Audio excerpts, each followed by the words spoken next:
Hello and welcome to a new demo. We have a new widget, or we upgraded the features of one of the available widgets, which is the text widget. And this is now able to, you can write text with a Markdown language to style your texts, make interactive demonstration or IoT landing pages. I'm going to show you how this works.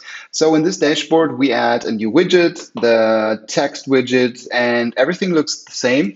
Instead of that, you now have the option to provide Markdown, like a headline and some basic text.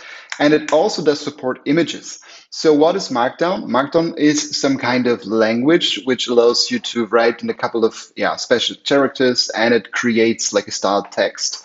There's like Markdown style sheets available everywhere, and it tells you what is possible, what's not. So what you can also do is you can create images, and they are being added in the way that you put like a GIF on here.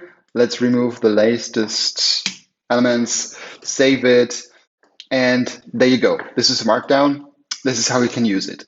I've prepared a couple of things here on the text demonstration. And as you can see, there's the same GIF. You can use it for providing interactive links to like contact details. So if you create a dashboard for your customer and you want to place some contact details where he just needs to click, the Markdown or the text widget is the way to go. It also supports syntax highlighting, different things. And I'm sure also, I haven't tested this yet, but I think what we are also able to do is we can provide basic things like a table. Let's do this, test it, save it. And yes, it also provides the option to render tables, things like that.